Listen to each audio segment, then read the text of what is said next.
If you haven't heard about the Anchor, it's the easiest way to make a podcast. Let me explain. It's free. There are creation tools that allow you to record and edit your podcast right from your phone or your computer. The Anchor will distribute your podcast for you, so it's easy to be heard on Spotify, Apple Podcasts, and many more. You can make money from your podcast with no minimum listenership. It's everything you need to make a podcast in one place. Download the Anchor app or go to anchor.fm to get started. Thank you very much.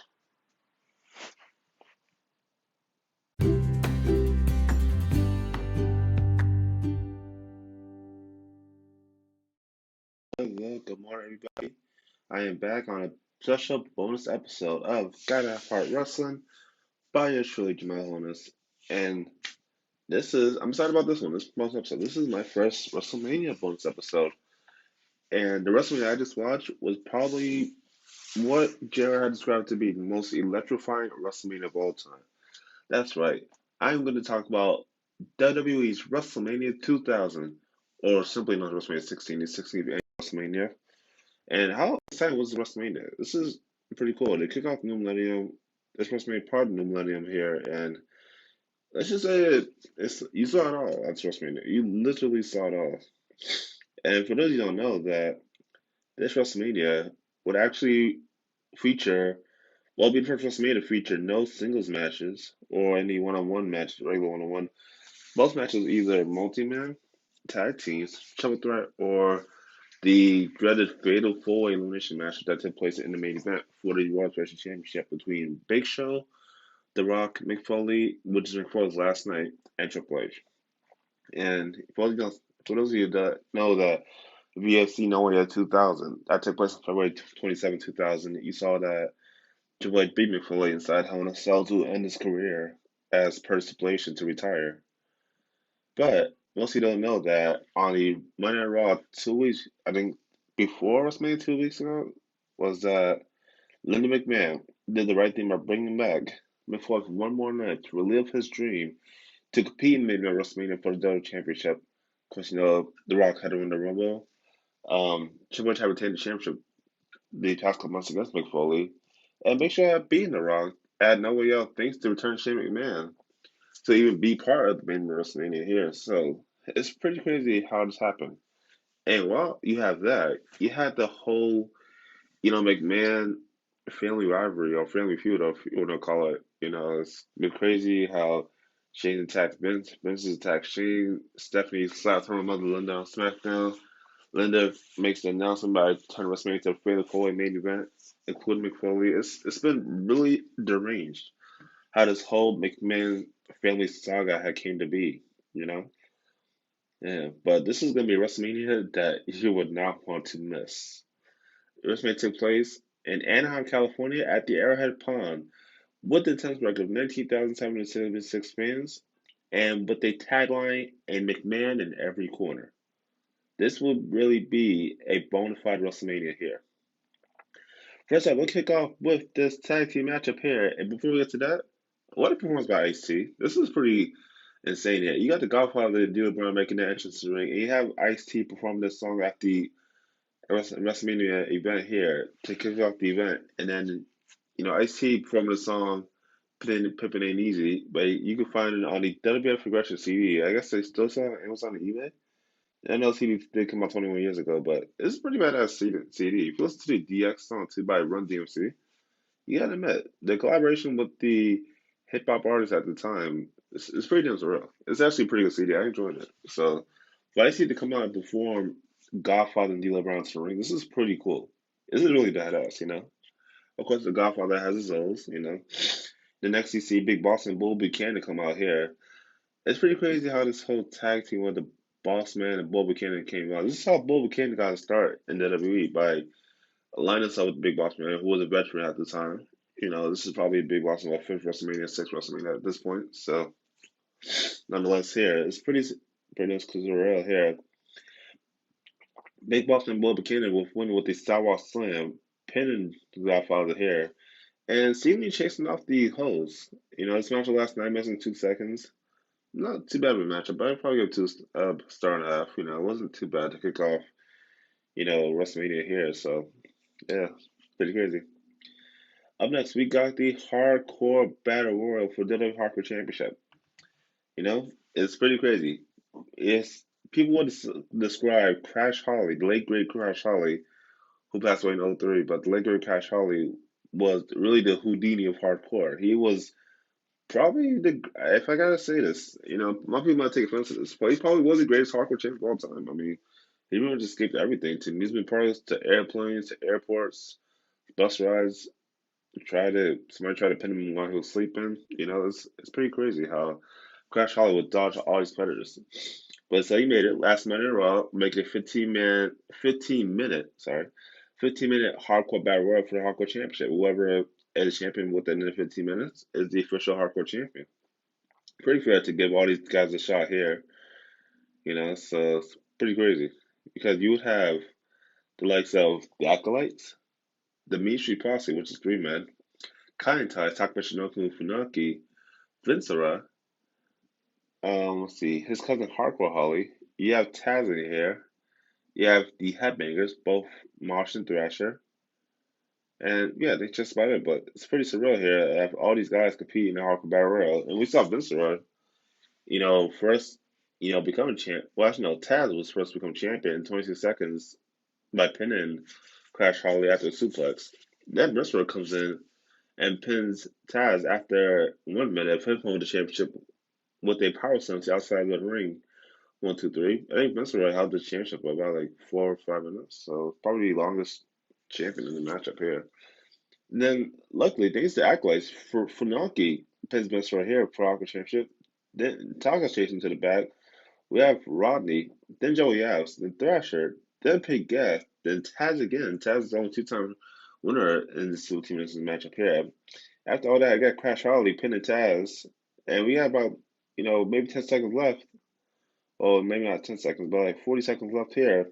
For Alka Holly smashes Crash Holly in the head with, I think, JR's candy jar, you know, and pinning it 1, 2, which looked like a three. This is controversy comes into play here because if you see the end of that 15 seconds, well, before the referee's hand hits for the three count for Alka Holly, I believe Crash's hand did come out there for the three count. Technically, Crash should have retained the Hardcore Championship, but referee award decision to Harper Holly. And for second year in a row, WrestleMania, Harper Holly walks out the Hardcore Champion.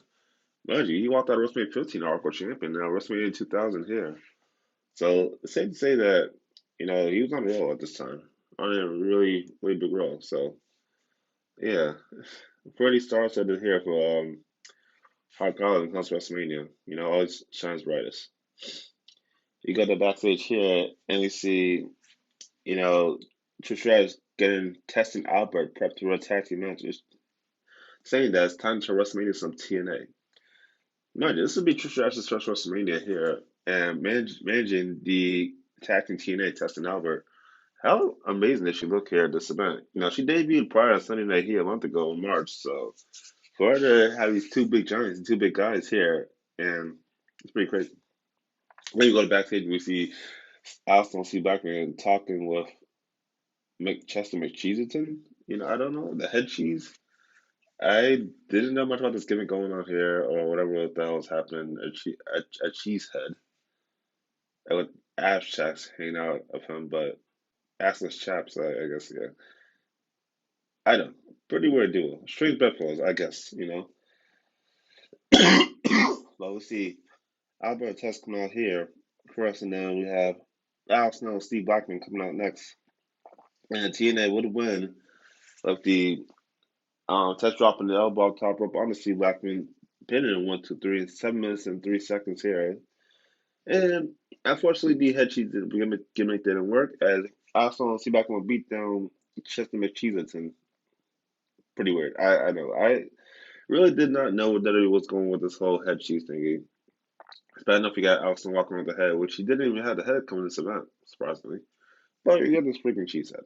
Thank God to beat him down. Thank God we didn't see the McCheesyton after that. So yeah, thank God.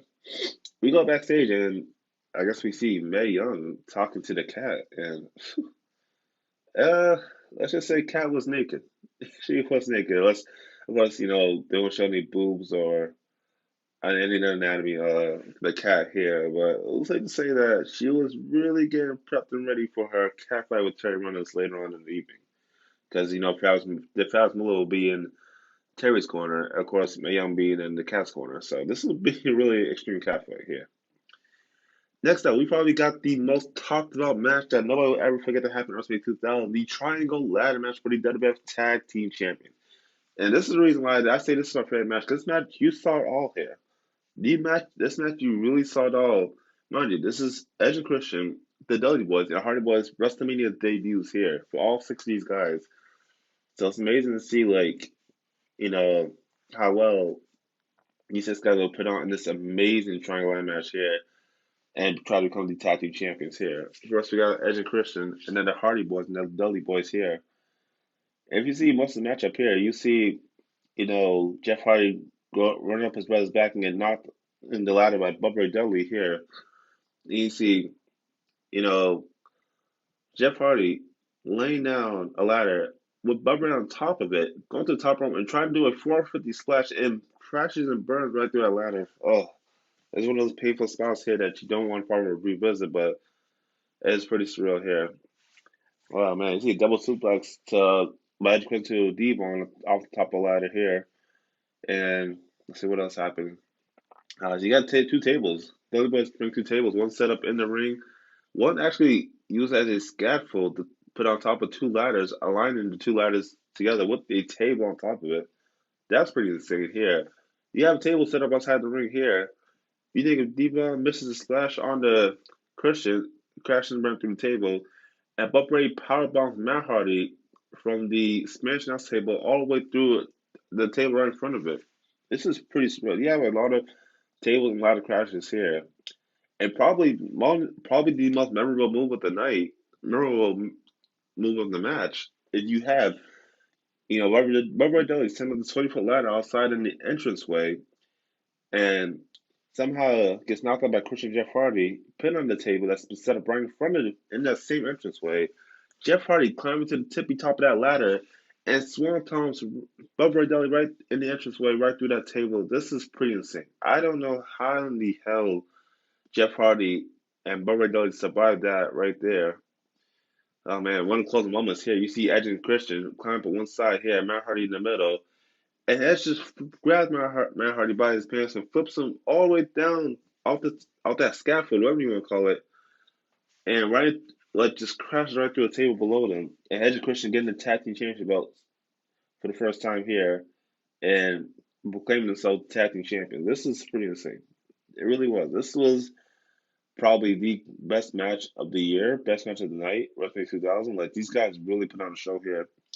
This match will last 22 minutes and 30 seconds, and I really have to say this is really the best match of the night. It really is. You take six of these guys who are making WrestleMania debuts, especially for a guy like Edge. If you don't notice, Edge was a 12-year-old boy throughout his career sitting in the audience of WrestleMania 6 10 years ago prior to WrestleMania 16, or WrestleMania 2000, as we call it, and watching the Hulk Hogan Ultimate Warrior main event for the double championship belts in the main event, and to live his dream 10 years later, actually competing in WrestleMania in one of the most dangerous matches there is, a ladder match, and winning too. This is really surreal. It's amazing here.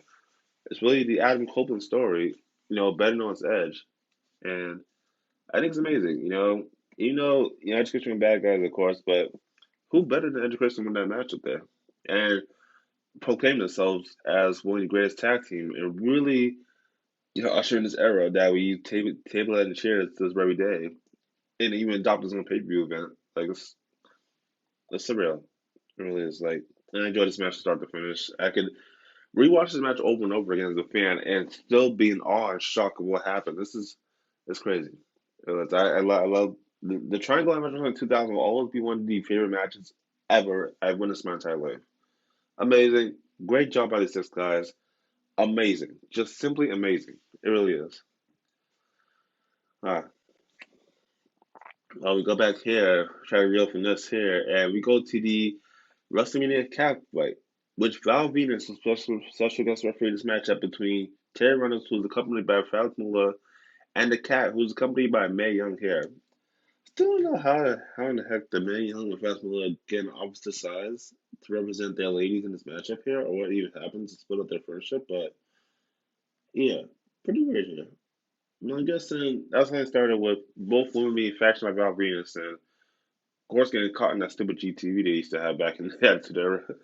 And yeah, I guess this is how this whole thing came about, So, and as kind of weird as this match was, the rules was the first woman to throw the other woman outside of the ring was the matchup. So, I guess no pinfalls. Submissions matchup. So, all right, we get up here to this matchup here.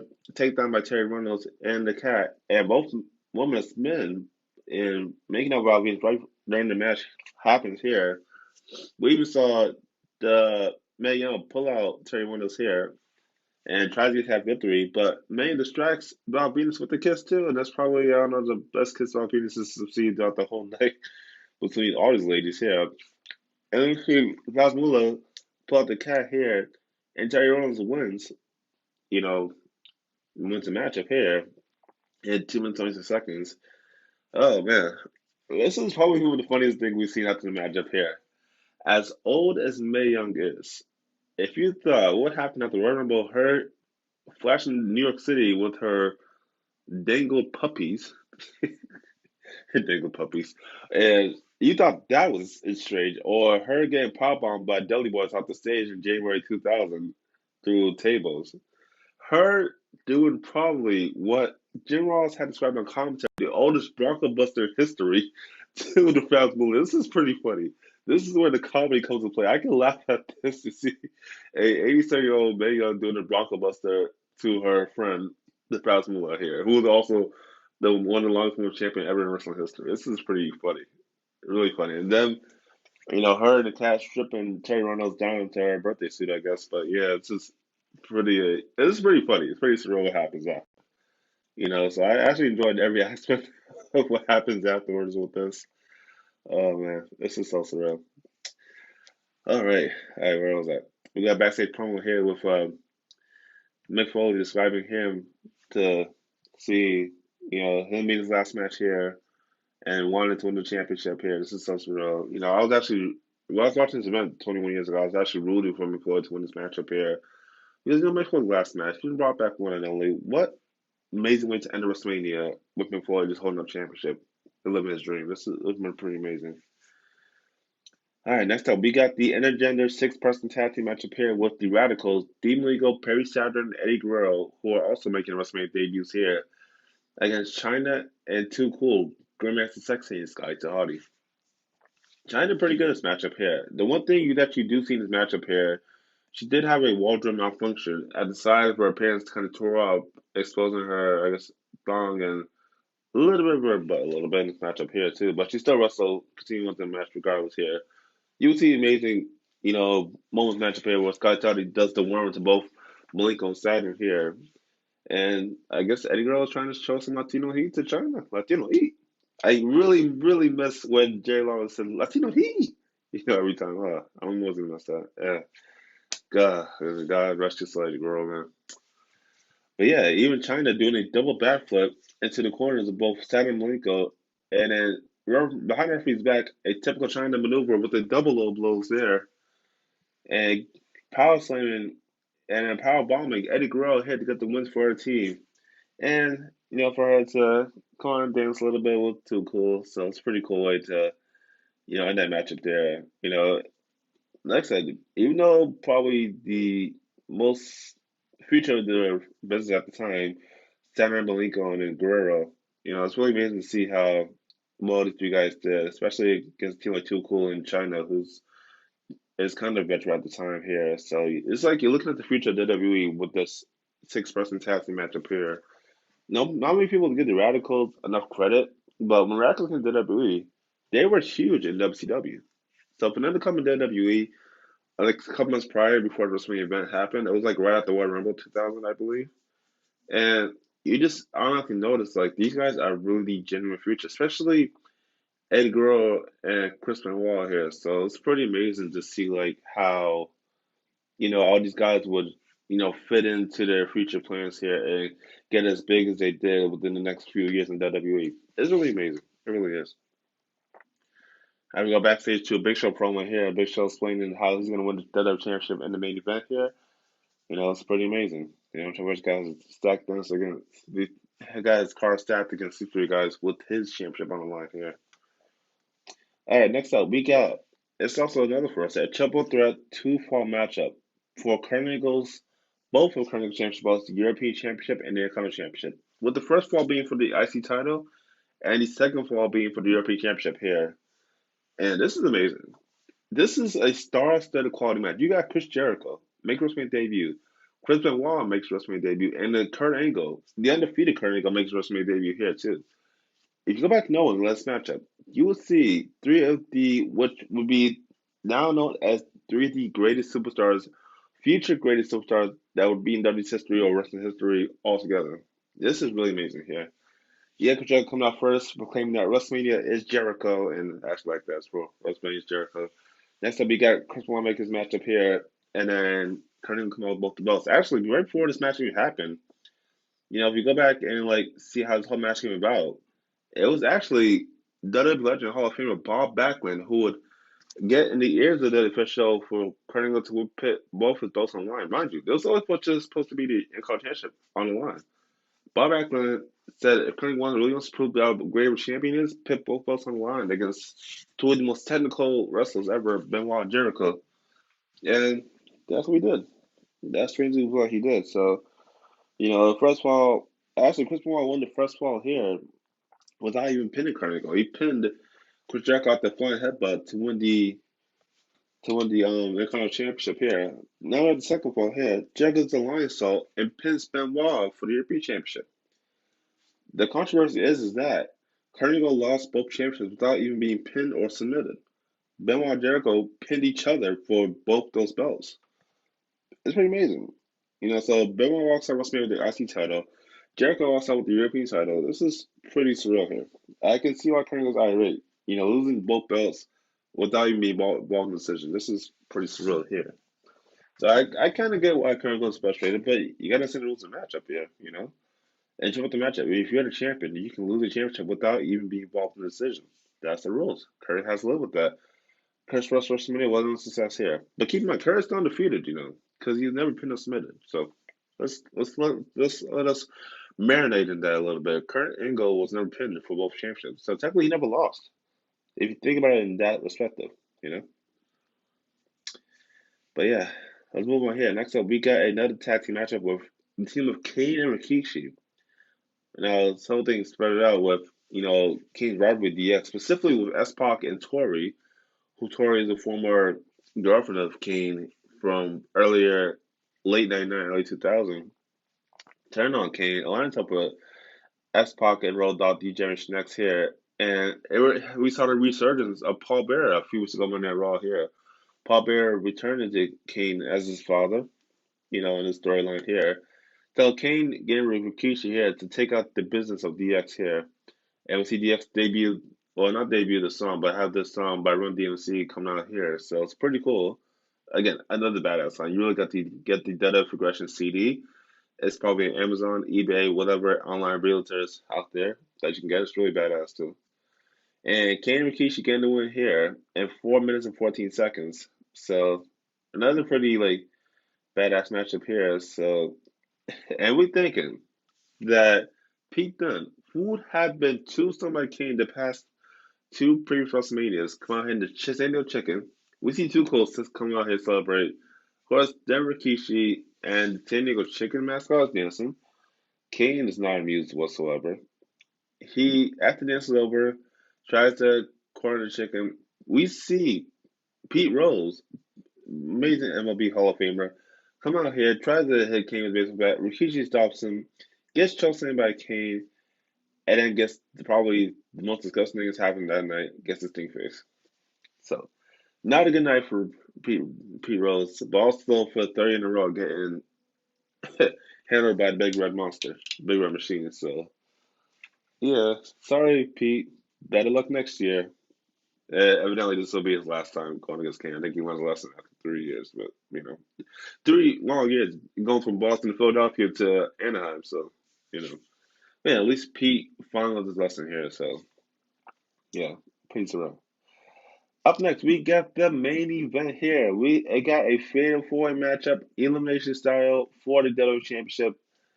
Oh man, let's look at this history again. I mean, think about it. After everything that happened, we had Triple H defeat Mick Foley, well, Cactus Jack in that amazing street fight match from the War 2000, probably one of the greatest WWE Championship matches of all time. And then you see The Rock and the Warner by last name the Big Show. People did not see the controversy here. When The Rock speak, they showed that video package so many times by the Big Show on the next 9 minute Raw. It was actually The Rock speak that hit the ground first. Technically, after watching footage, should have said Big Show should have won that Royal Rumble in MSG and January at the event. But the official's still gonna say The Rock has won the Rumble. He's on WrestleMania, big deal. So Big Show evidently gets a match against The Rock with the WrestleMania title shot on the line at No Way Out in February 2000. Wow, on the other hand, you see Triple H get shot by Mick Foley, catches Jack one more time, but this time Hell in a Cell will commence. At No Way pay event, we see The Rock on his way to being the Big Show with the People's Elbow, but Shane Man comes in the steel chair and returns Shane Man, who we haven't seen since I think November of '99. So he comes back, hits Rock with steel chair, helps the Big Show win, and it seems like now the Big Show's going to WrestleMania, and The Rock is out of the match. On the other side, you got Triple H defeating Mick Foley inside a Hell in a Cell match by flipping Foley from the top of that steel structure right through the cell, right through the ring, come back in the ring and pedigree Captain Jack and retiring him for good. This is pretty crazy. It really is. Like, it seems now the WrestleMania event is going to be Triple H versus the Big Show for the championship. Then you got the next night on Raw. The Rock got back in by winning the matchup here, making it a triple threat matchup for the title. And I think it was the March 20th episode of Monday Night Raw. Yeah, March 20th. That we see Miss Man put the WrestleMania main event online on Monday Night Raw for championship between The Rock, Triple H, and the Big Show. Triple H would evidently retain Linda McMahon, making her return to the ring here and proclaiming that WrestleMania event will now be a fan four matchup. Adding to the match, Mick Foley makes a return and feels like he deserves to get that one more shot, even just one night only, to become the champion here. And I think it was the right thing to do. Evidently, the next SmackDown that followed, Stephanie McCall, mother out the ring and, top trash order and slaps her down. This is probably one of the most emotional things I've seen, between the McMahon family slapping them down. We go to next week on Raw here with all four men come to each other here with Linda and Vince standing in the ring and Stephanie coming out on that way and saying that she should have slapped Dad and 10 times harder.